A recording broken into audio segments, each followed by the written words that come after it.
Hallelujah. Hallelujah. Hallelujah. Hallelujah. Hallelujah. Hallelujah. Hallelujah. Hallelujah. Hallelujah. Hallelujah. Hallelujah. கர்த்தருடைய பரிசுத்த நாமத்துக்கு மகிமை உண்டாவதாக. இந்த மூன்றாவது இரவிலும் உங்களோடு இருப்பதில் மிகுந்த சந்தோஷம் அடைகிறேன். ஹல்லேலூயா. எத்தனை பேர் சந்தோஷமா இருக்கீங்க? நீ எப்போ போப்பாருன்னு காத்துனுக்கிறோம் நாங்கள் நினைக்காதீங்க. என்ன, நாங்கள் யாரையும் புண்படுத்த வேண்டும் என்றெல்லாம் பேசுவது எங்களுடைய காரியம் அல்ல. சுவிசேஷகன் எப்பொழுதும் கடிந்து உபதேசிக்க வேண்டும் என்று எங்களுக்கு கற்றுக் கொடுக்கப்பட்டது. நாங்கள் சத்தியத்தை நாங்கள் கொஞ்சம் கடினமாக தான் பேசணும். சபை ஊழியக்காரர்கள் அவங்க பேசுவது வேற. அதனால பாஸ்டர் இப்படி அன்பாவே பேச மாட்டாரு நினைக்காதீங்க. அன்பு என் உள்ளத்துல வச்சு நிற்கிறேன். அல்லையா, நான் புல்பிட்லன்னா சிங்கம் போல் ஆயிடுவேன், இறங்கி வந்துட்டுன்னா சாதாரணமா ஆயிடுவேன் நான். அல்லையா, அதனால ஒருவேளை நான் பேசும்போது யாருன்னா புண்பட்டு இருப்பீர்களானால் தயவு செஞ்சு மன்னித்துக் கொள்ளுங்கள். அல்லையா, இந்த நாளில ஆண்டவர் உங்களோடு கூட பேசுறார். காலையில சொன்னார், நீங்களெல்லாம் எப்படிப்பட்ட பாத்திரமா இருக்கிறீர்கள்? கனத்துக்குரிய பாத்திரமா இருக்கிறீர்கள், தேவனால் தெரிந்து கொள்ளப்பட்ட பாத்திரமாய் இருக்கிறீர்கள். நீங்க காலியான பாத்திரமாய் இருந்தீர்கள், கர்த்தர் உங்களை நிறைவாக்கினார் என்று சொல்லி இந்த ஆண்டவர் உங்களோடு கூட பேசினார். அல்லேலூயா. இன்றைக்கு இரவு ஆண்டவர் பேச போகிற வார்த்தை, அடைக்கப்பட்ட கதவுகளை எல்லாம் அல்லது மூடப்பட்ட கதவுகளை எல்லாம் ஜபத்தினால ஆண்டவர் திறக்க போகிறார். அல்லேலூயா. இன்றைய தலைப்பு, அடைக்கப்பட்ட மூடப்பட்ட எல்லா கதவுகளையும் இன்றே ஆண்டவர் ஜபத்தினாலே திறக்க போகிறார். அல்லேலூயா. அல்லேலூயா. அப்ப எது அடைக்கப்பட்ட கதவை திறக்கணும்னு சொன்னா ஜபம்னா அது திறக்கும். அல்லேலூயா. நம்ம குடும்பத்துல எத்தனையோ குடும்பங்கள் சிறைப்பட்டு இருக்கிறார்கள், அடைக்கப்பட்டு இருக்கிறார்கள். எப்படி?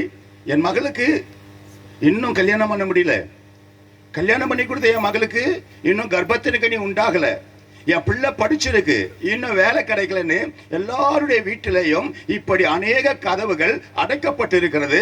அந்த கதவை திறக்கத்தான் ஆண்டவர் சொல்றார், உங்கள் ஜபத்தினால ஆண்டவர் அந்த கதவை திறப்பேன் என்று சொல்லுகிறார். அல்லேலூயா. அல்லேலூயா. அல்லேலூயா. சத்தம் காணமே. மதியம் கூட பிரியாணி சாப்பிட்டீங்களே? அல்லேலூயா நீங்க சொல்லும் பொழுது நீங்க எந்த அளவுக்கு சத்தமா சொல்றீங்களோ அந்த அளவுக்கு உங்களுக்கு ஆசீர்வாதம் கிடைக்கும். அல்லேலூயா. அல்லேலூயா. வாசிங்கள் அப்போஸ்தலர் 16ஆம் அதிகாரம்.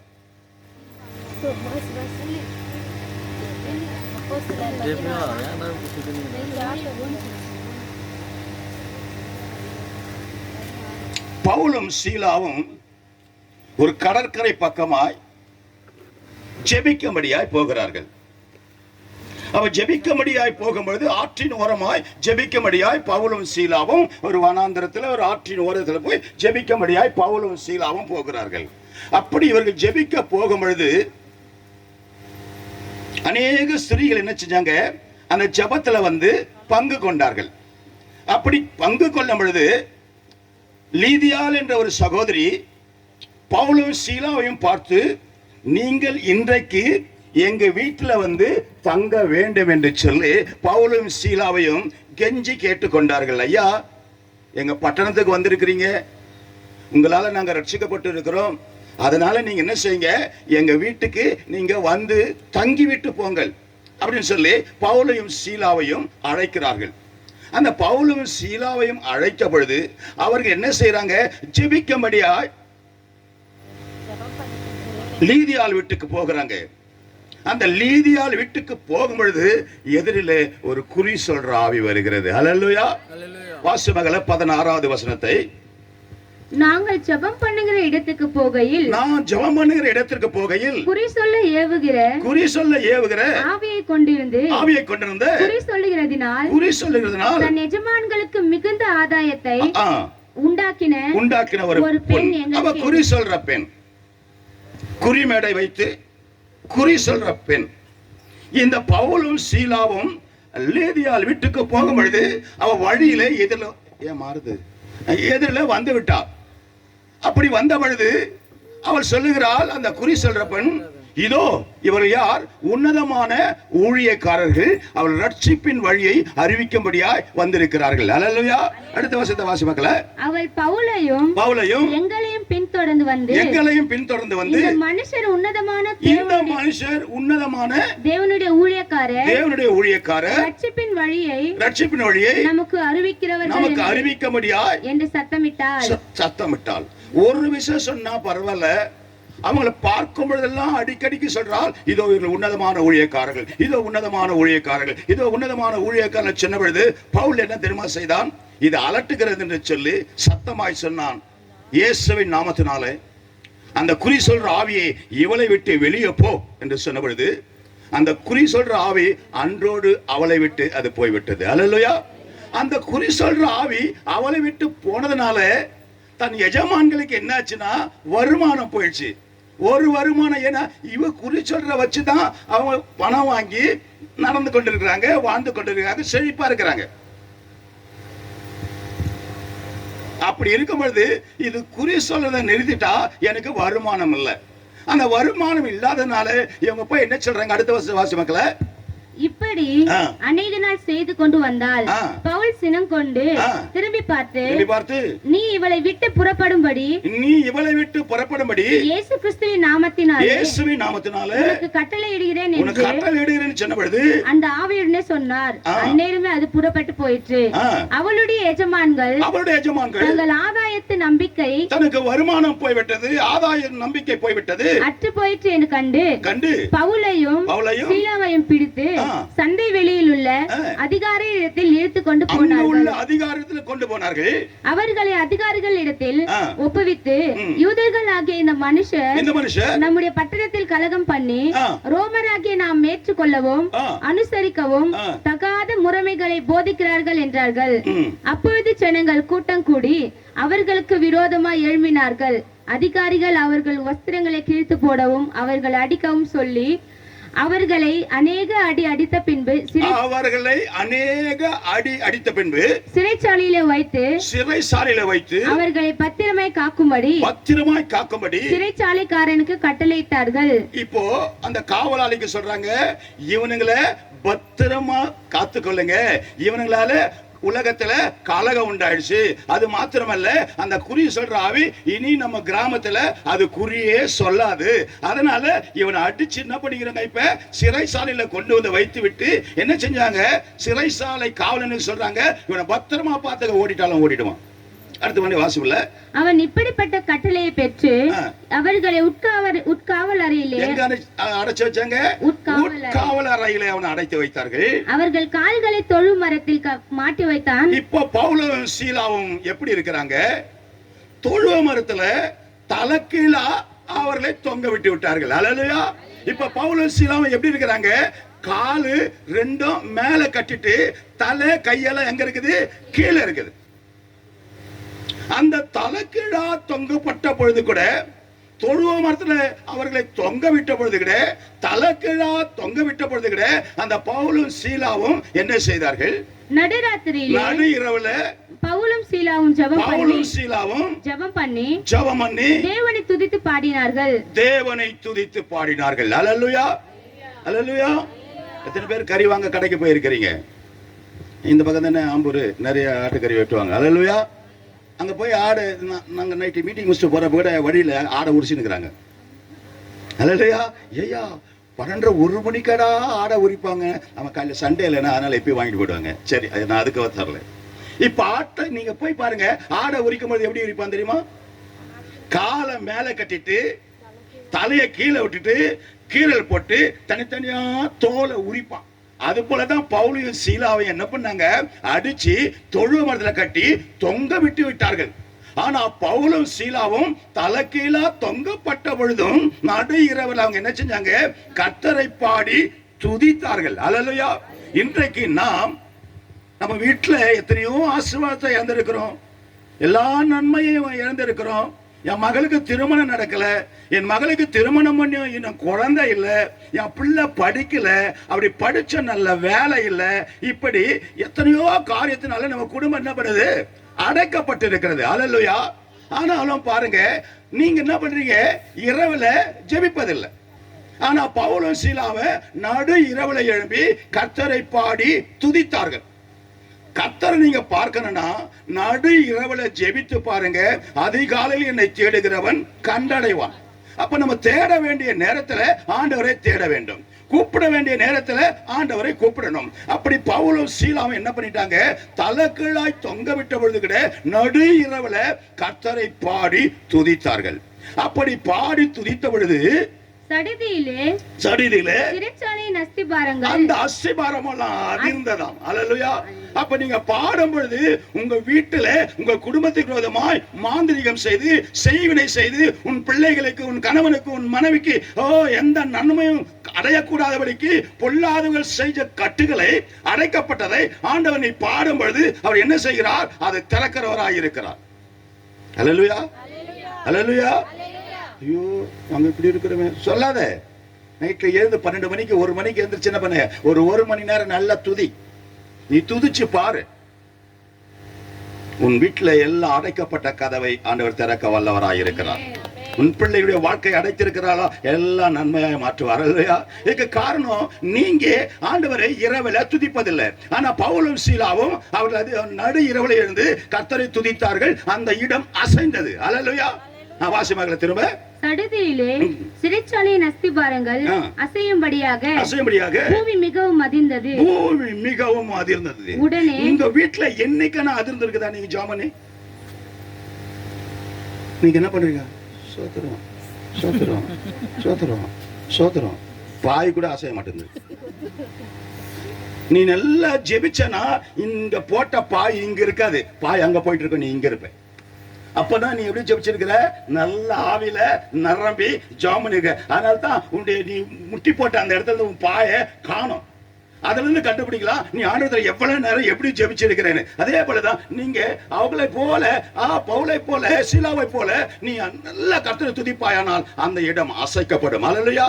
அந்த இடம் அசைந்தது. உடனே கதவுகள் எல்லாம் திறவுண்டது. ஜெபிச்ச பொழுது அந்த இடம் அசைந்தது. அசைந்த மாதத்துல அவனை பூட்டி வைத்த கதவு திறவுண்டது. எல்லாருடைய கட்டுகளும் கழண்டு போயிற்று. யாருன்னு கழட்டி விட்டாங்களாங்க? யாரும் கழட்டி விடல. முதல்ல நீ துதிச்சானா உங்க கதவு திறக்கப்படும். உன் குடும்பத்தை அடைத்து வைத்திருக்கிற கதவு திறக்கப்படும். இரண்டாவதாக உங்களை கட்டி வைத்திருக்கிற கட்டு உடைக்கப்படும். அல்லேலூயா. ஏன் கண்ணீர் வடிக்கிறீங்க? எல்லாம் 1 மணி நேரம் ஆண்டவரை துதிச்சு பாருங்க. உங்களை அடைத்து வைத்திருக்கிற கதவை ஆண்டவர் திறக்க வல்லவராய் இருக்கிறார். அல்லேலூயா. அப்படி பவுலும் சீலாவும் நடு இரவுல பாடி துதித்த பொழுது நல்லா பாருங்க, அவங்க எந்த நிலவரத்தில் இருந்தாங்க? தலைகீழா தொங்கப்பட்ட பொழுது. அப்ப நீ எந்த சூழ்நிலை இருந்தாலும், என்ன வியாதி இருந்தாலும், என்ன பலவீனத்தில் இருந்தாலும், டாக்டர்லாம் கைவிடப்பட்ட ஒரு நிலவரத்தில் இருந்தாலும் நீங்க என்ன பண்ணுங்க? ஆண்டவரை நீங்க துதிச்சு பாருங்க. ஹாஸ்பிட்டல் உட்கார்ந்து சத்தமா துதிக்க முடியாது. சென்னையில் மியாட் ஹாஸ்பிட்டலுக்கு ஒருத்தருக்கு ஹார்ட் அட்டாக்னு சொல்லிட்டு, சாரி கிட்னி சரியில்லைன்னு சொல்லிட்டு ஹாஸ்பிட்டலுக்கு போனாங்க. அவர் கவர்மெண்ட் சர்வெண்ட்டு, அவனுக்கு வந்து இன்சூரன்ஸ் இருக்குது. அவன் டாக்டராண்ட போய் மியாட் ஹாஸ்பிட்டலில் எனக்கு கிட்னியில் வலிக்குதுன்னு சொன்னான். அவங்க வந்து செக் பண்ணிட்டு 2 கிட்னியும் பழுதாயிடுச்சு. இம்மீடியட்டா நீ என்ன செய்யணும்? கிட்னியை ரிமூவ் பண்ணிடணும். கிட்னி எடுத்துட்டா என்ன வருது? உடனே 2 கிட்னி ஆபரேஷன் பண்ணிட்டானுங்க. மனைவி சொல்றா, எங்க நீ எப்படின்னா சரி பண்ணுவாங்க, ஏன்னா இன்சூரன்ஸ் சொல்லிட்டீங்கன்னு வச்சுக்க, இந்த டாக்டர் கேட்கிறானுங்க பாரு, மொத்த பணத்தையும் அழிச்சிருவானுங்க. பணம் போனா பரவாயில்ல, உடம்பு அழிச்சிருவானுங்க. அப்படி 2 கிட்னியும் ஆபரேஷன் பண்ணி மருத்துவமனையில் அவனை படுக்க போட்டாங்க. அந்த சபையை சேர்ந்தவங்க எனக்கு போன் அடிக்கிறாங்க, அண்ணா கொஞ்சம் நீங்க மியாட்டு ஹாஸ்பிட்டல் வர முடியுமா என்ன அப்படின்னு கேட்டேன். ஒரு தம்பி, அருமையான தம்பி, வாலியமான தம்பி, அவனுக்கு 2 கிட்னியும் ஃபெயிலியர் ஆயிடுச்சுன்னு உடனே ஆப்ரேஷன் பண்ணி இப்போ மியாட்டு ஹாஸ்பிட்டலில் அட்மிட் பண்ணியிருக்கிறாங்கன்னா நீங்கள் தயவு செஞ்சு அவனுக்கு ஜெபிக்க வாங்கலை. நான் சொன்னேன், நான் மருத்துவமனைக்கு வரமாட்டேனே அப்படின்னு.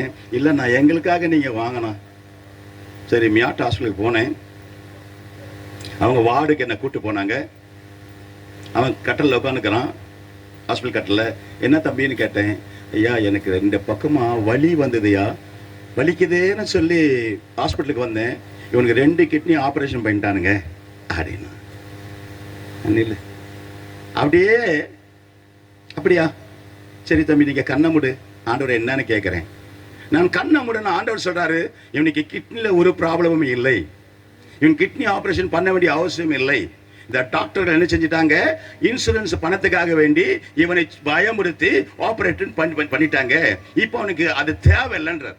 நான் சொன்னேன், என்ன தம்பி, ஆண்டவனுக்கு ஆப்ரேஷன் வேண்டான்னு சொல்றாரு, நீ தேவ மனுஷன் ஆலோசனை கேட்டியான்னு கேட்டேன். இல்லையா, நேர ஹாஸ்பிட்டல் வந்தேன். இதுக்கு தான் சொல்றேன், நீ ஊழியக்காரனுடைய ஆலோசனையை கேள். அவர் ஜெபிப்பார், அவர் ஜெபித்து பார்ப்பார், இது உண்மையான வியாதியா இல்ல ஆர்டிபிஷியலா உண்டாக்கின வியாதியா, அல்லையா உருவாக்கினார்களா அல்லது உண்மையாவே அது வந்ததா. இதை யாருக்கு சொல்லுவாரு? ஊழியக்காரனுக்கு சொல்லுவாரு. அப்படி நான் ஜெபித்த பொழுது ஆண்டவர் சொல்றார், இவனுக்கு 2 கிட்னியும் ஃபெயிலியர் இல்லை அப்படின்னாரு. தம்பி, உனக்கு கிட்னி ஆப்ரேஷன் பண்ண வேண்டிய அவசியம் இல்லைன்னு ஆண்டவர் சொல்றாரு, நீ இது போல செஞ்சிட்டியே. சரி, ஓகே, நான் ஜாமனி ஒரு எண்ணெய் கொடுத்துட்டு போறேன்ட்டு ஜாமனி எண்ணெய் கொடுத்துட்டு வந்தேன். உடனே அவன் சொல்றான், ஐயா, என் மனைவிக்கு ஜெபிக்காத போறீங்களாயான்னு கேட்டான். ஐயா, ஏன்னா உனக்கு தானடா கிட்னில பிரச்சனை, அவளுக்கு என்னடா கல் உலக போல உட்காந்துக்கிறாளாடான்னு கேட்டேன். இல்லையா, அவளுக்கு ஜாமன்ட்டு போங்கன்னு. ஹாஸ்பிட்டல்ல யார் இருக்குது? கணவன், மனைவி, நான் மட்டும் தான் இருக்கிறேன். ஜெபிச்சையா, அவளதாயா, அவ கட்டில கடியில ஓடிட்டான். கட்லுக்கடியில இருந்து பேசுறா, டே பால் பெஞ்சமின், அவன் கிட்னியை பெயிலர் ஆக்குறது நான் தான்டா, அவனை சாகடிக்க என்ன அனுப்பி இருக்கிறாங்கடா.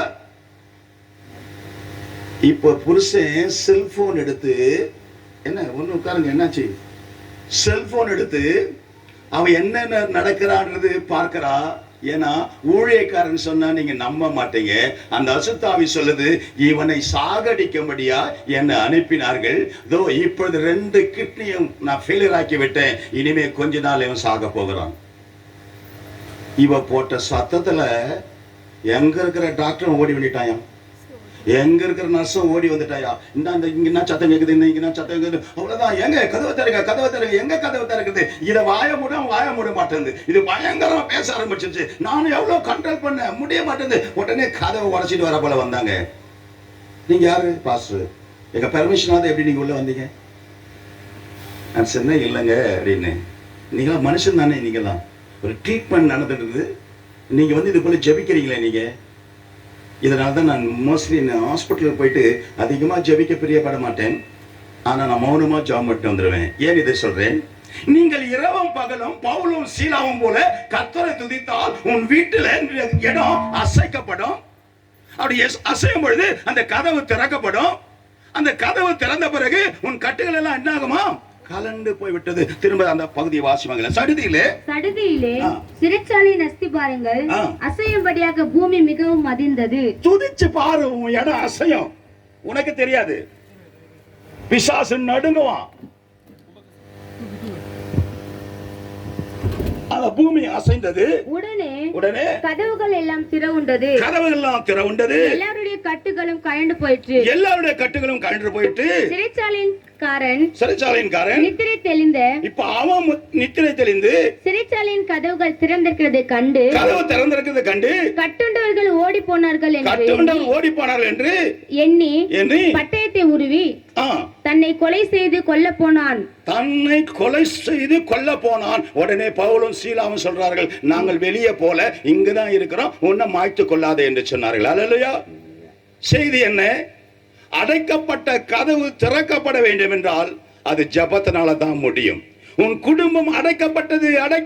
என் பிள்ளை வாழ்க்கை அடைக்கப்பட்டது. என் மக 10 வருஷம் ஆச்சு குழந்தை இல்ல, 10 வருஷம் ஆச்சு குழந்தை சொல்லாத. கல்யாணம் பண்ணிட்டு அதோட நம்ம கடமை முடிஞ்சு போகல. கல்யாணம் பண்ணாலும் அந்த பிள்ளைகளுக்காக ஜெபிக்க வேண்டியது நம்முடைய கடமை. அநேக கிறிஸ்தவர்களுக்கு கல்யாணம் பண்ணி கொடுத்துட்டு இனி அவன் பொறுப்பு அப்படியெல்லாம் நீங்க சொல்ல முடியாது. இப்ப என் மகளுக்கு நான் கல்யாணம் பண்ணிட்டேன், அவ பொறுப்புன்னு சொல்ல முடியுமா? நான் ஜெபிச்சாகணும். என் மகனுக்காக ஜெபிக்கிறேன், என் 2 மகனுக்காக ஜெபிக்கிறேன், என்னுடைய மகளுக்காக ஜெபிக்கிறேன். இது என் மேல் விடப்பட்ட கடமை. நான் இரவுல ஜெபித்து கொண்டு இருப்பேன். என் மக ஸ்கூல் டீச்சர், அவ இரவுல வந்து யூரின் போறதுக்காக போவா. அவ போகும்போதெல்லாம் நான் ஜெபத்துல இருப்பேன். அப்பா அவ கேட்பா காலையில, அப்பா தூங்கவே மாட்டீங்களாப்பா, நான் எப்ப பாத்ரூம் போகும்போதெல்லாம் நீங்க ஜெபம் பண்ணிக்கிறீங்க. ஆமாமா, நான் ஜெபம் பண்ணதுனால தான் நீங்க சுகமா இருக்கிறீங்க. அல்லேலூயா. அப்போ நம்ம குடும்பம் அடைக்கப்பட்டு இருக்கிறது, சிறைப்பட்டு இருக்கிறது. இந்த சிறையிருப்பு மாற வேண்டும் என்றால் பவுலும் சீலாவும் போல நம்ம தலைக்கீழ தொங்கப்பட்டாலும் நாம் என்ன செய்யணும்? கர்த்தரை பாடி துதித்து பாருங்க. இன்னைக்கு இந்த திருசபையில வீடுகளிலே ஜெப கூட்டம் வைக்கிறீங்களா? வீடுகளே ஜெப கூட்டம் வைக்கிறீங்களா? பாஸ்டர் மட்டும் வருவாங்களா? எல்லா விசுவாசிகளும் வருவாங்களா? எப்படி? சரி, எவ்வளவு பேரு? ஒரு 10 பேர் கூட இருக்கட்டும், அது நடக்குதா? அப்படி அந்த வீடுகளிலே அந்த தூதின் சத்தம், ஜெப சத்தம் கேட்கும் பொழுது அங்கிருக்கிற அடைக்கப்பட்ட கதவை ஆண்டவர் திறக்க வல்லவராய் இருக்கிறார். அல்லேலூயா. அப்பொழுது நீங்க அடைக்கப்பட்ட கதவை, மூடப்பட்ட கதவை திறக்க வேண்டும் என்றால் நாம் என்ன செய்யணும்? அவரை துதிக்க வேண்டும். அல்லேலூயா. அவரை ஜெபிக்க வேண்டும். அப்படி ஜெபிப்போமானால் அந்த சிறையிருப்பை மாற்ற கர்த்தர் வல்லவராய் இருக்கிறார். அல்லேலூயா. பவுலும் சீலாவும் துதித்த பொழுது அந்த இடம் அசைந்தது, கதவு திறக்கப்பட்டது, அவன் கட்டுகள் எல்லாம் கலண்டது என்று பார்க்கிறோம். அப்படியானால் நீங்களும் நானும் கூட நம்ம குடும்பத்தில் இருக்கிற அந்த கட்டுகளை அறுக்க வேண்டும் என்றால், அடைக்கப்பட்ட கதவை திறக்க வேண்டும் என்றால் நாம் என்ன செய்யணும்? எப்பொழுதும் ஆண்டவரை துதிக்க வேண்டும். இரவுல எழும்பி அதிகமா ஜெபிக்க வேண்டும். ஏன்னா பகலில் உங்களால ஜெபிக்க முடியாது. இரவுல எழும்பி ஜெபிச்சு பாருங்க, உங்க குடும்பத்தை கட்டி இருக்கிற எல்லா மாந்திரிக செய்வின கட்டையும் கர்த்தர் உடைக்க வல்லவராய் இருக்கிறார். அல்லேலூயா. அல்லேலூயா. அல்லேலூயா. அல்லேலூயா. அல்லேலூயா. இரண்டாவதாக அதே அப்போஸ்தலர் 12ஆம் அதிகாரம், அதே அப்போஸ்தலர் 12ஆம் அதிகாரம் 5வது வசனத்துல பேதுருவை இந்த ஏரோது ராஜா என்ன செய்தான்? பேதுருவை சிறைசாலையில போட்டு விட்டான். ஏன்னா அந்த ஏரோது ராஜா எப்படி ஆகிலும் கொல்ல வேண்டும் என்று சொல்லி அவனுக்கு அது ரொம்ப கொண்டாட்டம். அதனால பேதுருவை கொண்டு போய் என்ன செஞ்சான்? சிறைசாலையில போட்டு விட்டான். பேதுருவை சிறைசாலையிலே போட்டு விட்டான் என்று கேள்விப்பட்டு சபை ஜனங்கள் எல்லாரும் என்ன செய்தார்களாம்? எல்லா ஜனங்களும் அவங்க வீடுகளிலே கர்த்தரை துதிக்க ஆரம்பித்தார்கள். அன்பான தேவ ஜனமே, பேதுரு சிறைசாலையில போட்டு விட்டார்கள். ஏரோது ராஜா பேதுருவை சிறைசாலையில போட்டு விட்டான் என்று கேள்விப்பட்ட பொழுது அந்த எல்லா சபை ஜனங்களும் பேதுருக்காக ஜெபித்தார்கள் என்று பார்க்கிறோம். வாசியங்கள் 5வது வசனம். அப்படியே பேதுரு சிறைச்சாலையில காக்கப்பட்டிருக்கையில் சபையார் அவனுக்காக தேவனை நோக்கி, சபையார் அவனுக்காக ஊக்கத்தோடு ஜெபம் பண்ணினார்கள். பாருங்க, பேதுரு சிறைசாலையில போட்டு விட்டார்கள் என்று கேள்விப்பட்ட பொழுது ஒரு விசுவாசியும் தான் வீட்டுல தூங்கல. அவங்க எல்லாரும் என்ன செஞ்சாங்க? தேவனிடத்தை நோக்கி ஜெபிக்க ஆரம்பித்தார்கள். அல்லேலூயா. என்ன? ஐயோ, எங்க பேதுருவை எப்படியானா கூட்டிட்டு வாங்க. ஏன்னா இப்ப லாயர் வைக்க முடியாது. அந்த காலத்துல லாயர் எல்லாம் கிடையாது. ஆண்டவர் தான் நமக்கு லாயர். அல்லேலூயா. அவங்க என்ன பண்ணாங்க? ஆண்டவரை நோக்கி துதித்தார்கள், ஆண்டவரை நோக்கி ஜெபித்தார்கள். ஆண்டவரே, எங்களுடைய ஊழியக்காரனை எப்படியாக கூட்டி கொண்டு வான்னு சொல்லி அவர்கள் ஜெபிக்க ஆரம்பித்தார்கள். திரும்ப 5 வாசகத்துல அப்படியே பேதுரு சிறைச்சாலையிலே காக்கப்பட்டிருக்கையில் சபையார் அவனுக்காக தேவனை நோக்கி எப்படி ஜெபித்தார்கள்? ஊக்கத்தோடு ஜெபம் பண்ணாங்க. அல்லேலூயா. அப்ப நீங்க உன் ஊழியக்காரன் சிறைப்பட்டு இருக்கிறான், ஜனங்கள் சிறைப்பட்டு இருக்கிறார்கள்னா நீங்க எப்படி ஜெபிக்கணும்? ஒவ்வொருவருக்காகவும் நீ ஊக்கத்தோடு ஜெபிப்பாயானால் ஆண்டவரின் ஜெபத்தை கேட்பார். அப்பொழுது அடைக்கப்பட்ட கதவை அவர் திறக்க வல்லவராய் இருக்கிறார். ஒரு நம்ம சகோதரி விசுவாசி ஒருத்தர் வியாதிப்பட்டு எங்கோ மருத்துவமனையில் இருக்கிறார். சொல்றாங்க, அந்த அக்கா ஹாஸ்பிட்டல் இருக்காங்களாம். நீங்க என்ன பண்ண? எல்லாரும் உங்க வீடுகளிலே சபையில என்ன பண்ணோம்? அந்த அக்காவுக்காக ஊக்கமா ஜெபம் பண்ணி பாருங்க, அவ சுகமா வந்துருவா. அல்லேலூயா. யார் எப்படி குணமாகும்? எப்படி கதவு திறக்கப்படும்? நீ ஊக்கத்தோடு ஜெபித்தால் அந்த கதவை ஆண்டவர் திறக்க வல்லவராய் இருக்கிறார். இப்போ பேதுருக்காக அந்த ஜனங்கள் ஊக்கத்தோடு ஜெபித்தார்கள். வாசிப்பல. ஏரோது அவளை வெளியே கொண்டு வரும்படி குறித்திருந்த நாளுக்கு முந்தின நாள் ராத்திரியிலே பேதுரு 2 சங்கிலிகளினாலே கட்டப்பட்டு, அவன் எப்படி இருக்கிறான்? 2 சங்கிலிகளால கட்டப்பட்டு 2 சேவகர் நடுவே 2 காவலாளியின் மத்தியில நித்திரை பண்ணி கொண்டிருந்தான். பாருங்க, அவன் சிறையில போட்டு இருக்கிறாங்க, காவலாளி வெளியே நின்னு கொண்டிருக்கிறான். இப்ப பேதுரு சங்கிலினால கட்டப்பட்டது. அங்க பவுலும் சீலாவையும் தலைக்கீழா தொங்க விட்டாங்க. ஆனா பவுலும் சீலாவும் தலைக்கீழா தொங்க விட்ட பொழுது கூட கர்த்தரை பாடி துதித்தார்கள். இங்க பேதுரு என்ன செய்யறான்? சங்கிலினால கட்டப்பட்டிருக்குது. அவனை உள்ளறையில வச்சுட்டாங்க. இப்ப காவலாளி நின்று கொண்டு இருக்கிறான். ஆனா பேதுரு என்ன பண்ணி கொண்டு இருக்கிறான்? தூங்கி கொண்டு இருக்கிறான். ஹல்லேலூயா. நல்லா கவனிக்கணும். பேதுரு தூங்குறான், ஆனா ஜனங்க தூங்கல. ஹல்லேலூயா. ஊழியக்காரனாகிய பேதுரு தூங்கி கொண்டிருக்கிறான், ஆனா ஜனங்கள் என்ன பண்ணல? தூங்கல. அப்ப அவனுக்காக, பேதுருக்காக ஜனங்கள் ஊக்கத்தோடு கூட ஜெபிச்சாங்க.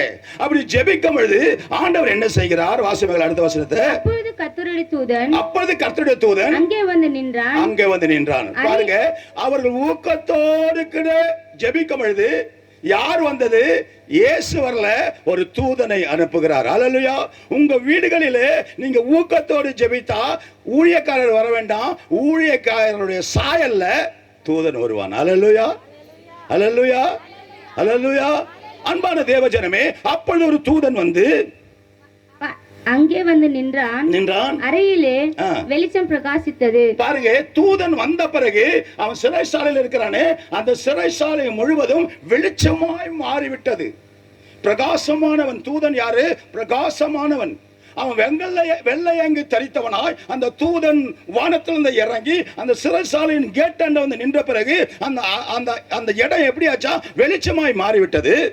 பேதுருவை விழாவிலே தட்டி, தூங்கிக் கொண்டிருக்கிற பேதுவை என்ன செய்யறான்? விழாவிலே தட்டி, சீக்கிரமா எழுந்திரு அவனை எழுப்பினான். உடனே சங்கிலிகள் அவன் கைகளில் இருந்து விழுந்தது. பாருங்க, இப்ப அவனை தொட்டது யாரு?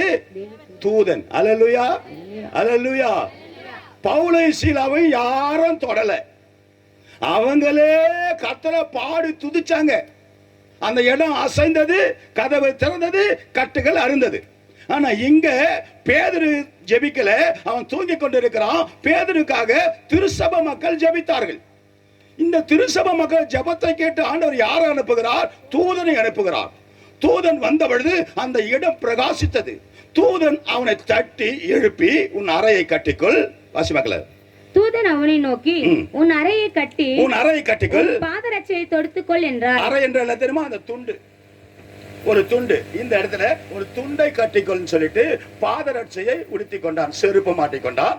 அவன் அந்தபடியே செய்தான். தூதன் பின்னும் அவனை நோக்கி, தூதன் திரும்பும் அவனை நோக்கி, உன் வஸ்திரத்தை போர்த்து கொண்டு. இப்போ கீழே துண்டு கட்டிட்டான், செருப்பு போட்டுட்டான். இப்ப மேல அவனுக்கு என்ன இல்ல? எல்லாரும் பேசுங்க. வஸ்திரம் இல்ல. இப்ப என்ன சொல்றே? உன் உடம்பு மேல ஒரு சட்டை போடுறா, உன் மேல ஒரு சட்டையை போடுறா. உடனே ஒரு வஸ்திரத்தை போர்த்து கொண்டான்.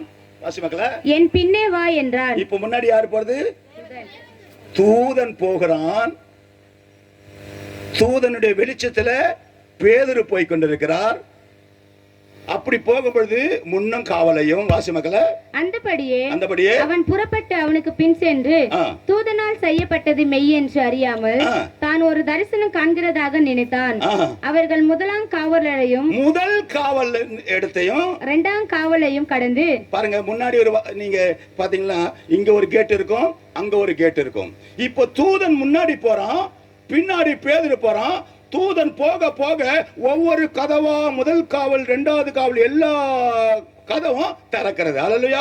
திரும்ப அந்த பகுதி வாசி மக்களே. அவர்கள் முதலாம் காவலையும் 2ஆம் காவலையும் கடந்து நகரத்துக்கு போகிற இரும்பு கதவு அண்டையிலே வந்து போது. இப்ப எங்க வந்துட்டாங்க? Main gate. எத்தனை பேர் ஜெயில பாத்துக்கிறீங்க? பார்க்கல இல்லையா? நான் ஜெயிலுக்குள்ள போயிருக்கிறேன், கொலை பண்ணிட்டு இல்ல. அந்தமான்ல ஒரு ஜெயில் இருக்குது. நீங்க போயிருக்கீங்களா மக்களை? நீ ஊருக்கு போனியாடி? அந்தமான்ல ஒரு ஜெயில் இருக்குது. எங்க இருக்கிறவனையும் தப்பு ஓடக்கூடாதுன்னு எங்க கொண்டு வந்து வைப்பாங்க? அந்தமான் ஜெயில. இன்னைக்கு இருக்குது, அது இன்னைக்கு இருக்குது. அன்னைக்கு நம்ம சுதந்திரம் வாங்குவதற்கு முன்பாக இருந்து அந்த ஜெயில் இருக்குது. அந்த ஜெயில் இன்றைக்கே இருக்குது. அப்ப நாங்க அந்தமான் போகும்பொழுது இனி எங்க இருந்து வந்தாலும் அந்தமான் வந்தா அந்த சிறைசாலையை பார்க்காம வரவே மாட்டாங்க. அப்படியே அந்த சிறைசாலைக்கு நான் போயிருந்தேன். அந்த செல்லாம் எப்படி இருக்குது, ஒவ்வொரு செல்லும் எப்படி இருக்குது, ஒரு ரோல எத்தனை செல் இருக்குது, அது எத்தனை ரோ, கை போல இப்படி 5 செல் இருக்கும். இந்த இந்த பாயிண்ட்ல நின்று அந்த காவலாளி பார்த்தோம்னா 5 செல்லும் ஜனங்கள் நடமாடுற தெரியும். அப்படிப்பட்ட பிளான கட்டியிருக்கிற அது. அப்ப பாருங்க, அங்க அவனுக்கு முதல் காவலையும் வாசி மகள அவர்கள் முதலாம் காவலையும் இரண்டாவது காவலையும் கடந்து நகரத்துக்கு பாருங்க, அந்த அவனை பூட்டி வச்சிருக்கிறாங்களே அது ஒரு காவல். அதுல இருந்து வந்தா வெளியே ஒரு காவல் இருக்கும், அங்கேயும் செக்யூரிட்டி இருப்பான். அதுக்கப்புறம் என்ன செஞ்சுவாங்க, ஜெயிலுக்கு கடைசியா வருவாங்க, அது இரும்பு கதவு. வாசப்பல நகரத்துக்கு போகிற இரும்பு கதவு வண்டியிலே வந்தபொழுது அது தானாய் அவர்களுக்கு திறவுண்டது. அப்ப முன்பாக யாரு போறாங்க, தூதன் போய் கொண்டிருக்கிறான். அல்லேலூயா. யாருக்காக போய் கொண்டிருக்கிறான், பேதுருக்காக போயிருக்கிறான். பேதுரு தூங்கி கொண்டிருந்தான். பேதுருக்காக யார் ஜெபித்தாங்க, விசுவாசிகள் ஜெபித்தார்கள். அல்லேலூயா. அப்ப நீங்க ஜெபிச்சா ஊழியக்காரனுக்கு வர உபத்திரவத்தை கூட, சோதனை கூட உங்களால என்ன செய்ய முடியும், திறக்க முடியும். அப்படி பேதுருக்காக ஜனங்கள் ஜெபித்த பொழுது கதவு திறந்தது என்று பார்க்கிறோம். தூதனை அனுப்பினான் என்று பார்க்கிறோம். தூதன் தட்டினான் என்று பார்க்கிறோம். தட்டி உன் அறையை கட்டிக்கொள் என்று சொன்னான், பாதரட்சியை உடுத்திக்கொள் சொன்னான், மேலே அங்கே போட்டுக்கொள் சொன்னான். அப்படி முன்பாக தூதன் போனான், பின்பாக பேதுரு வந்து கொண்டே இருக்கிறான். அப்படி முன்பாக போக போக முதலாம் காவலும் திறந்தது, 2வது காவலும் திறந்து விட்டு இப்ப எங்க வந்துட்டாங்க, மெயின் கேட்டுக்கு வந்துட்டாங்க. அல்லேலூயா. அதை சொல்லதான் உங்களுக்கு சொன்னேன். அதாவது என்னன்னா, இந்த மெயின் கேட் இருக்கு பாருங்க, உள்ள இருக்கிற செல்லுல எல்லாம் நீ அந்த அந்த ஜெயில் ஃபுல்லா சுத்தினா கூட உள்ள எவன் இருக்கிறான்னு உங்களால பார்க்க முடியும். ஆனா அந்த மெயின் கேட் இருக்கு பாரு, அந்த வெளியே இருக்கிற யாரும் உள்ள இருக்கிறவங்கள பார்க்க முடியாது. அது ஜல்லாட போல இருக்காது, அந்த நேர கம்பிகளா இருக்காது. ஃபுல்லா என்ன பண்ணுவான், அந்த இரும்பு கதவை அடைச்சிட்டு இருப்பான். உள்ள இருக்கிற யாரும் வெளியே இருக்கிற யாரும் உள்ள பார்க்க முடியாது, உள்ள இருக்கிற அந்த கைதியும் வெளியே பார்க்க முடியாது. அப்படி 3ஆம் காவல். அல்லேலூயா. அது எப்படிப்பட்ட காடு, மெயின்ல இருக்கிற காவல். அது எப்படி காட்டு, இரும்பு தாழ்பால். அல்லேலூயா. இரும்புனால ஊடப்பட்டிருக்குது. அல்லேலூயா. அப்படி அவன் என்ன பண்ணிட்டாங்க, அடைச்சு வச்சிருக்கிறாங்க. அல்லேலூயா. இப்போ அந்த காவலையும் வெளியே வந்து அந்த தெரு கடைசி வரைக்கும் பேதுருவை கூட்டி கொண்டு போறான். அப்ப கூட இவனுக்கு நான் எங்க போறேன்னு தெரியல, இவன் கனவு கண்டுக்கிறேன்னு நினைக்கிறான். அல்லேலூயா. அந்த தெருவின் முனையில போன பிறகு தூதன் விலகி விட்டான். அப்பொழுதுதான் தெரிகிறது, ஆண்டவர் என்னை தூதனை அனுப்பி தப்பிவித்தார் என்று. அல்லேலூயா. அப்ப நீங்க ஜெபித்தா ஆண்டவர் யாரை கொண்டாலும் கொண்டு உங்களை தப்பி வைக்க அவர் வல்லவராயிருக்கிறார். அல்லேலூயா.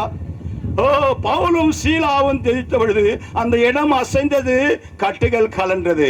ஓ, பேதுருக்காக திருசபை ஜனங்கள் ஜெபிக்கும் பொழுது தூதனை கர்த்தர் அனுப்பினார். நீங்க ஜெபித்து பாருங்க, உங்களை மீட்பதற்கு ஆண்டவர் ஒரு தூதனை அனுப்புவார். ஓ, உங்களுடைய எல்லா சிறையிருப்பையும் மாற்ற அவர் வல்லவராயிருக்கிறார். அல்லேலூயா. அல்லேலூயா. அல்லேலூயா. அல்லேலூயா. அல்லேலூயா. அன்பான தேவச்சனமே, அதுக்கு தான் சொல்ற, வெண்கல கதவை உடைத்து இருப்பு தாழ்பார்களை முறிக்கிற தேவன். நீ ஒன்னும் செய்யாத, உனக்கு முன்பாக தூதன் வருவான். அது வெண்கல கதவா இருக்கட்டும், இருப்பு தாழ்பாலா இருக்கட்டும், எல்லாவற்றையும் முறிப்பதற்காக ஆண்டவர் உனக்காக எனக்காக தூதனை வைத்திருக்கிறார். அந்த தூதனை அனுப்ப அவர் வல்லவராய் இருக்கிறார். அல்லேலூயா. அல்லேலூயா. முதலாக என்ன செய்தி, இன்னைக்கு அடைக்கப்பட்ட மூடப்பட்ட கதவுகளை ஜெபத்தினாலே ஆண்டவர் திறக்கிறார். அல்லேலூயா. பவுலும் சீலாவும் சிறைசாலையில் இருந்த பொழுது அவர்கள் கர்த்தரை பாடி துதித்தார்கள். அந்த இடம் அசைந்தது, அந்த கதவுகள் திறந்தது, கட்டுகள் கலன்றது. இங்கே பேதுருக்காக திருசபை ஜனங்கள் ஜெபித்தார்கள், தூதனை அனுப்பினார், கதவை திறந்தார், கட்டுகள் கலந்தது பார்க்கிறோம். 3ஆவதாக ஒரே நபரை குறித்து சொல்லிவிட்டு நான் செய்தியை முடிக்கலாம் என்று நினைக்கிறேன். 2ஆம் நாளாகமம் 20ஆம் அதிகாரம். ராஜாவுக்கு விரோதமாக அம்மோன் புத்திரரும் மோவாபியரும்